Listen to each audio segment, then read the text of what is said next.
മണ്ണുണ്ടെങ്കിൽ ഇതിൽ നമ്മൾ കുറെ ആൾക്കാർ ചോദിച്ചു മണ്ണ് ചെയ്യണോ അല്ലെങ്കിൽ ചട്ടി ചെയ്യണോ നല്ലത്? മണ്ണിലാണ് ഏറ്റവും നല്ലത്. മണ്ണിലാണ് ഏറ്റവും നല്ലത്. കാരണം എന്താ വെച്ചാൽ മണ്ണിൽ നിന്ന് കുറെ മൂലകങ്ങൾ മറ്റേ ചട്ടിയിലാകുമ്പോൾ ഞാൻ പറഞ്ഞില്ല ഇതിനൊരു 20-25 വർഷത്തെ ആയുസുണ്ട് നമ്മൾ കുറ്റിക്ക്. അപ്പൊ നമ്മള് ആദ്യത്തെ ആ ഒരു ഇൻട്രസ്റ്റ് ഒന്നും ഉണ്ടാവില്ല പിന്നീട് ഇതിനെ നോക്കാൻ. പ്രത്യേകിച്ച് ടെറസിന്റെ മേലെ അല്ലെങ്കിൽ പുറത്തൊക്കെ കൊണ്ടുപോയി വെച്ചാൽ ആന്ന് കയറിയിട്ട് നോക്കൂല.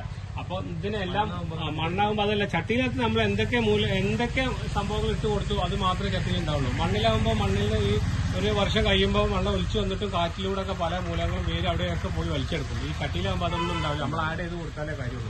നമ്മൾ സെൽഫായിട്ട് എന്തൊക്കെ വളങ്ങൾ ആഡ് ചെയ്തോ അത് മാത്രമേ ചെടി എടുക്കുള്ളൂ. അപ്പൊ ഇതിന് ഇങ്ങനെ കൂടുതൽ ആയുസുള്ള ചെടി ആയതുകൊണ്ട് കൂടുതൽ നന്നായി കുരുമുളക് ഉണ്ടാവണമെന്നുണ്ടെങ്കിൽ എല്ലാ മൂലകളും മസ്റ്റായിട്ട് കിട്ടണം.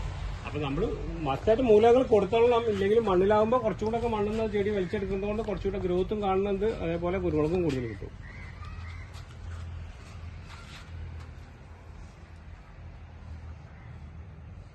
പിന്നെ നമ്മൾ ഇതിലിപ്പോ വളം എങ്ങനെയാണ് കൊടുക്കേണ്ടത്? വളം പ്ലാന്റ് ചെയ്യുമ്പോൾ നിങ്ങൾ ചാണകപ്പൊടി, വേപ്പ് പിണ്ണാക്ക്, കടല പിണ്ണാക്കൊക്കെ പോയിട്ട് മിക്സ് ചെയ്ത് നമ്മൾ സാധാ പോട്ടിംഗ് മിക്സർ പലരും പല റേഞ്ചിലും പല റേഷ്യോയിലൊക്കെയാണ് പോട്ടിംഗ് മിക്സർ. അതിപ്പോൾ കൃഷി ചെയ്തൊക്കെ അറിയില്ല, പലരും പല റേഞ്ചിൽ തന്നെ ചെയ്യാം.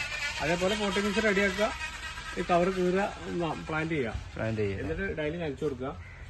പിന്നെ ഒരു കമ്പ് വെച്ച് കെട്ടി കൊടുക്കുക. അങ്ങനെ ഇത് മറിഞ്ഞു വിടാൻ പൊട്ടാതെ വെക്കാൻ ഒരു ചെറിയ ഇരുമ്പിന്റെ എന്തെങ്കിലും കമ്പിയാണ് നല്ലത്. നമ്മൾ എന്താ വെച്ചാൽ എന്താ പിന്നെ കുറെ കാലം ലൈഫ് ഉള്ളതായതുകൊണ്ട് മറ്റേ സാധാരണ കല്ലൊക്കെ വെച്ചാലേ മറ്റേ ചെതലെന്നിട്ടൊക്കെ പൊട്ടിപ്പോവും. അപ്പൊ ഇരുമ്പിന്റെ അതേപോലെ ഒരു ഇരുമ്പിന്റെ ഒരു ചെറിയ വാർപ്പന്റെ കമ്പി ഉണ്ടല്ലോ, അതൊക്കെ ആക്കി തന്നെ കിട്ടണമെങ്കിൽ അത് വെച്ച് കുത്തി കൊടുത്ത് കെട്ടി കൊടുക്കുക.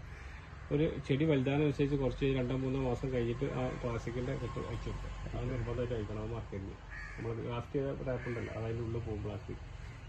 ഈ മുകളിലത്തത് നമ്മൾ ഈ പ്ലാസ്റ്റിക് ഈ കെട്ടുണ്ടല്ലോ ഇത് അയച്ച് ഒഴിവാക്കണം. 3 മാസം നല്ല പറയാം. ഓരോ ചെടി വലുതാനുസരിച്ചാണ്. ഓരോ ചെടി ഏകദേശം എത്ര അടി? 2 അടി അവിടെ ഇങ്ങനെ ടൈറ്റ് ആയി തുടങ്ങും.